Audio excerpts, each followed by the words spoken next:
Sup, bitches?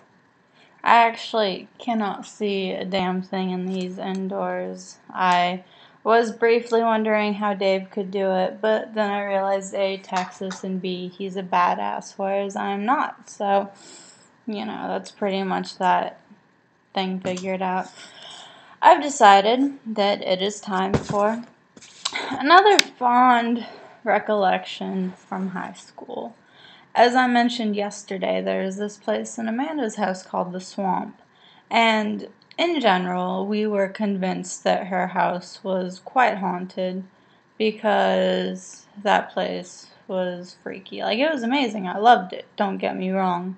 But the swamp seemed to be the center of all this bizarre activity.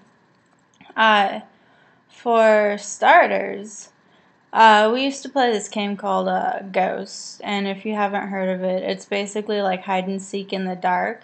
But once you find the person, they're not technically out until you get them to move. And that was fun because at one point I had like $2 stuffed in my pants because I was a rock baby. I wasn't moving. But the swamp, we would hide there. A lot of us would. And at one point, I was like, since the lights were off, I was like under a comforter because it like slid off the bed. So I was like, hey, why not? It's pretty hard to see anyway. And my friend, Nancy, she was the one who was looking around for us, and she was looking in the swamp. And she went to the bathroom, and she was talking to somebody in the bathroom. She's like, hey, I see you there. Hey. And, like, it kept going like that, and, like, she sort of peeked out into the room because the bed was, like, I'd say there were probably 2 or 3 feet of space between the bed and the bathroom wall. And she was, like, looking around in there, and later on, after everybody was found, she was telling me that she was convinced somebody was there. Like, you know how sometimes, like, you sense a presence and not like in a creepy ghost way, but like, oh hey, shit, ninja motherfucker, what are you doing back there? Like, that's what happened to her. And that was the least of it. Like, it was just creepy in there. In the closet, things would fall down for no reason. I was also hiding in there once.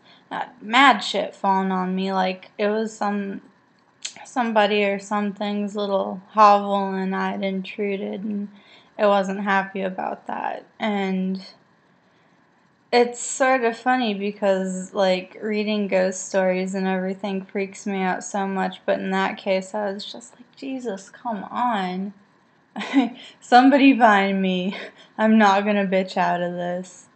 And, two of my other friends, Mel and Zach, they say that, they've like, we'd all be in the living room, and from the living room, like, the living room and the kitchen made an L, and then there's the dining room off to the side. So when you were in the living room at the time, the way we had it set up with the couches against the back wall, you could see straight back to the pantry. And they said on more than one occasion each, they saw somebody walking past there, like a shadow figure or something. And I never experienced that. Thank God. Don't know what we would have done. Probably something stupid. We probably would have rushed at it and died and been on the news. But it would be the most exciting thing to happen in Klamath in years. But, like, Amanda actually tried to smudge the swamp once with the burning sage, sort of like that scene in American Horror Story, even though we know how that worked out for them. But it was an interesting house. It was trippy. I mean, I love it. I sort of wish I could own it, the layout, and they had like this weird, cool fountain thing in the back that was never full, but there was shit there. I prefer to have a neutral stance on that whole supernatural thing. Like, I'd really prefer to believe if it isn't true, but I can't help it just because that's the kind of person I am. I'm naturally paranoid and not quite skeptical enough for my own good. But that house, like, that's some of the weirdest stuff that I've ever encountered.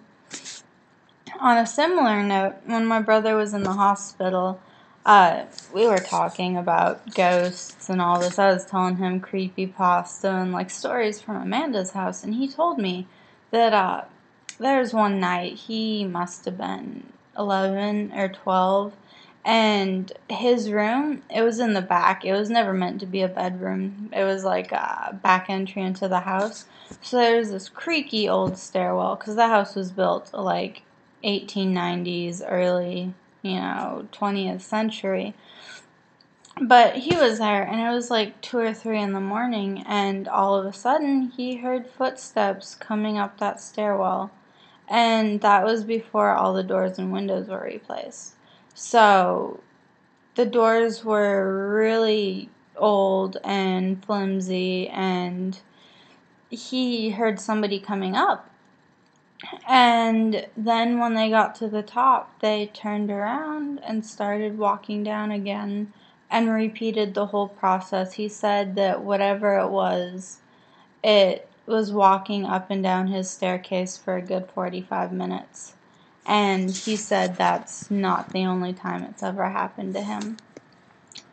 Fortunately, nothing like that ever happened to me because I would immediately die of fright, like right then and there. They'd find me like they did that girl in the ring, but I guess it was for the best if, people value my continued existence.